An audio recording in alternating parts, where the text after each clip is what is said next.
So what's the motivation for this paper? So the starting point, the motivation is that securitization theory predicts that banks securitized assets in order to transfer risks to outside investors. And but the assets which were typically held by conduits came out, then a lot of investors stopped rolling over the asset-backed commercial paper, and that's why you see this dramatic decline in asset-backed commercial paper outstanding.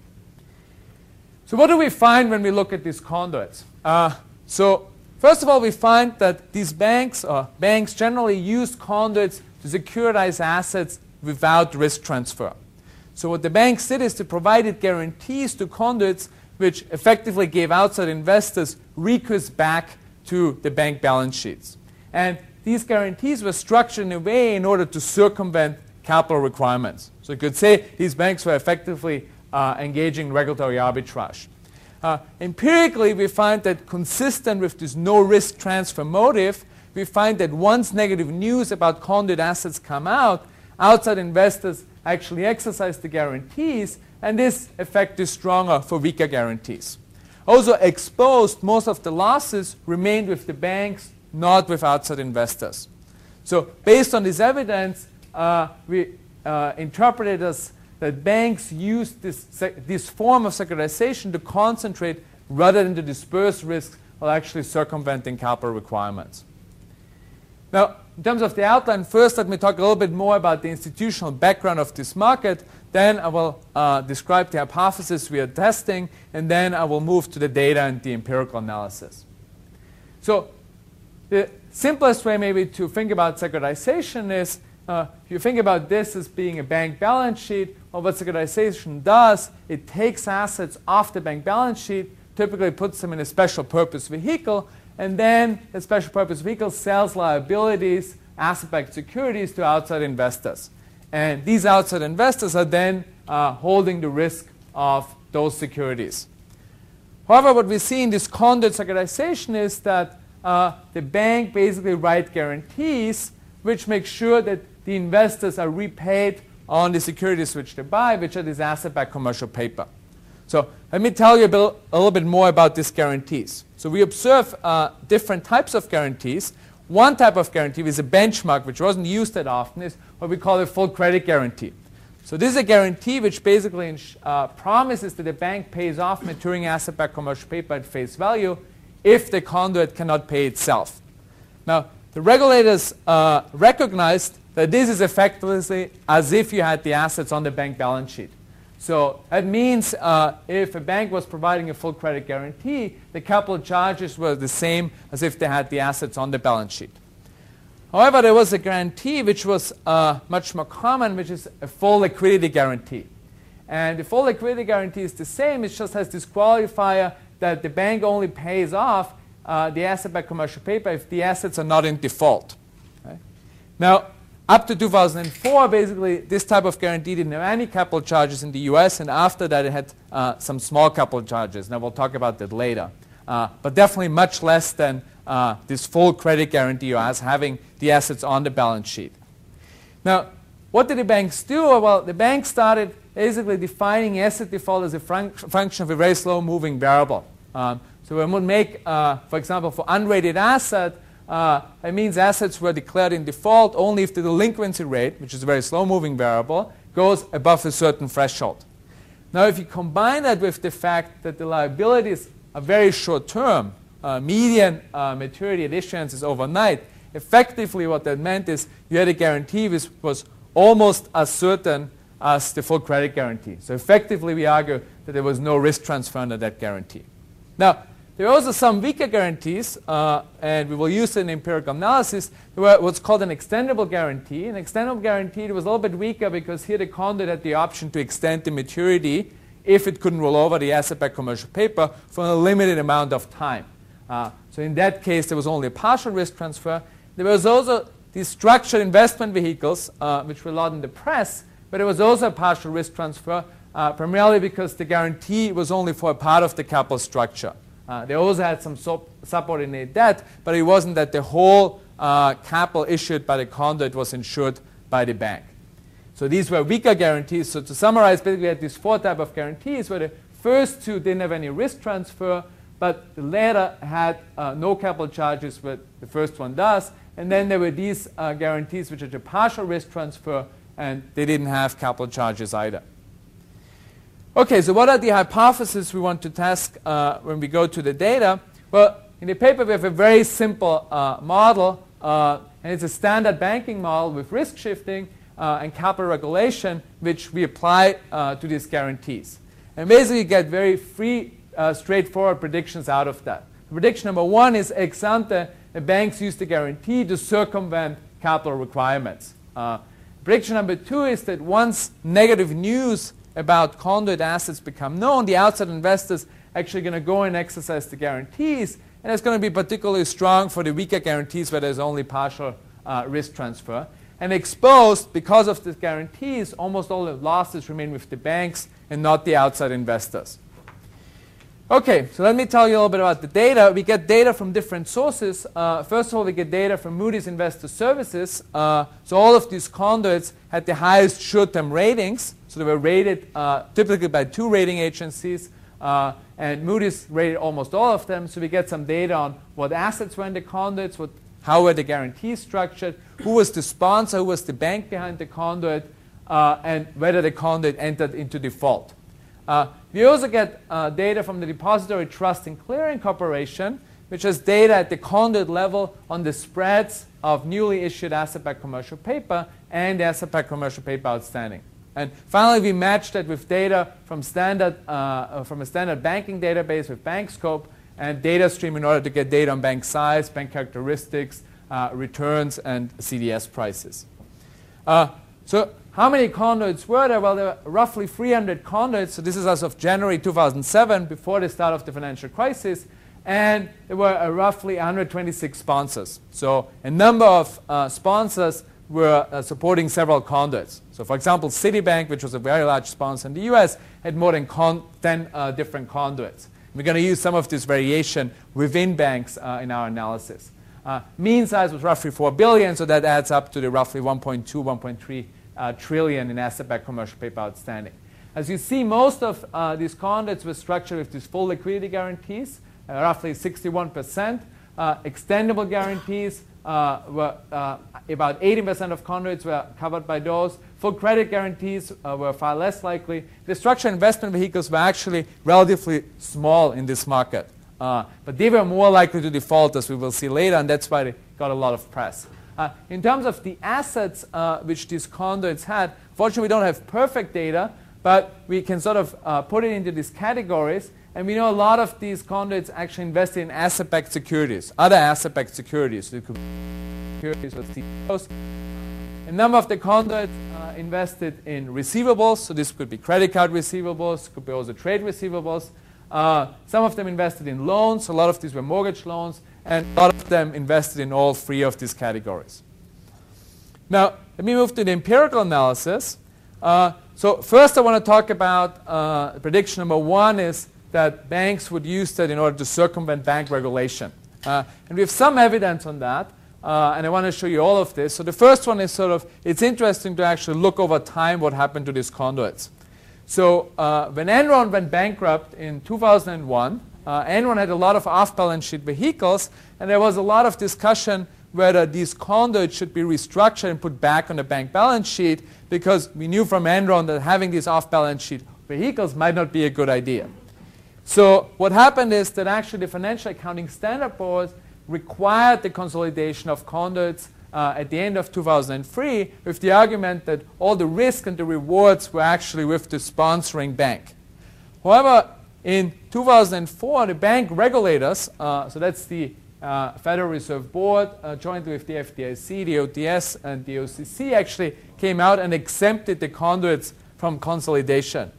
And if you look at asset-backed commercial paper outstanding during that period, you really see that it was growing up to 2001. It's pretty much flat up to 2004, and then it started growing again. So clearly this is just one data point, but we think it's very much consistent with this regulation being very important for the incentive to set up the conduits.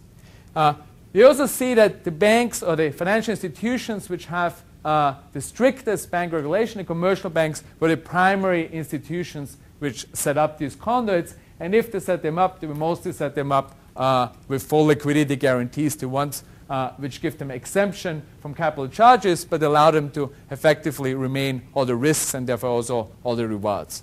And finally, we have two countries in which the regulator actually didn't allow this kind of arbitrage, in Spain and Portugal, and we don't find the large banks in these countries, in particular in Spain. We don't find large Spanish banks like Santander or BBVA sponsoring this type of conduits. Okay, so prediction number 2 was that once negative news comes out, investors going to exercise the guarantees, so investors going to stop rolling over asset-backed commercial paper in response to adverse news. So what I'm putting up here is the spread of asset-backed commercial paper over the federal funds rate. So this is for overnight asset-backed commercial paper, which in this market means that it matures within 1 to 4 days. So what you see is that before the start of the crisis, basically, on average, asset-backed commercial paper actually just paid 1 basis point over the federal funds rate. Right? However, you see it sort of slightly increasing before August 9th, and then August 9th you see this large jump. What happened on August 9th is that BNP Paribas actually announced that it couldn't value some mortgage assets in some of its money funds. And this is where, in the money market fund industry, which are the main investors in these funds, people got really worried about the type of assets which were held by the conduits, and that's why you see this increase in the spread. And consistent with that, as I showed you before, you see this large decline in quantity. Now, what we want to see is that this effect actually should be stronger for conduits with weaker guarantees. So we're going to analyze it 3 months before and 3 months after this announcement. And basically, we're going to look at a simple difference in difference estimator.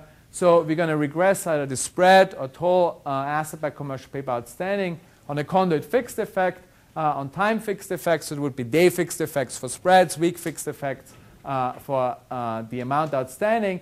And then we're going to look at the differential effect across guarantees after the announcement. And in some of the regressions, we're also going to put in sponsor time fixed effect to look at variation at a given point of time within sponsors across guarantees. Just to show you in the picture what's going on, you already see that actually the ones which had these full liquidity guarantees, they weren't that much affected. They were able to roll over its asset-backed commercial paper. For credit, it's a little bit less so, but that's why we want to put in the regression. This is partly coming from differences in sponsor quality. However, you see there was a much bigger effect on the conduits which were sponsored by extendable guarantees or structured investment vehicle guarantees. So to show you that in a regression, so the first column just puts in the conduit fixed effects, and what you see is that there is no statistically significant difference between full credit and full liquidity, which is the omitted category here. But there's a much larger decline for extendable guarantees and structured investment vehicles after the start of the crisis. This holds up even if we put in the sponsor time fixed effects. So effectively, when we do that, we're just identifying off difference in guarantees for a given sponsor at a given point in time. So effectively, for example, comparing conduits for Citibank with different guarantees, and we find similar effect, although statistical significance is clearly smaller, but the magnitude of the coefficients is very similar. One thing you might be worried about is that conduits with different guarantees were investing in very different assets. So what we are doing here is we're also controlling for assets interacted with an after dummy. And what we see is we actually have 5 categories. I'm just putting up the 2 here. We see that the effect was larger for the ones which were primarily investing in loans. So these were declining more, which makes sense because these were primarily mortgage loans. It was less so. We have a positive but not statistically significant coefficient on receivables, which makes sense because you might think that they're less affected than mortgage assets to which the announcement by BNB referred. It's important, even controlling for the assets, we don't find difference in the coefficients of interest. Now, you can do the same for spreads. We have it in the paper. Let me just show you the graph. Basically, you say the same effect. You see that there is sort of a large effect on all of them, but the effect is larger for extendables and structured investment vehicles. In the regressions, I would say that the extendables don't look that different when you look at spreads. So there, it seems most of the effect is on the quantity margin as opposed to the price margin. But for structured investment vehicles, you also see the large difference in the pricing after the announcement. Okay, so the last prediction was that there was no risk transfer exposed, and we're going to look at that in two ways. First of all, we actually look at each conduit and see whether it entered default. So we're going to take the position of an investor who was holding asset-backed commercial paper in August 2007, before the announcement.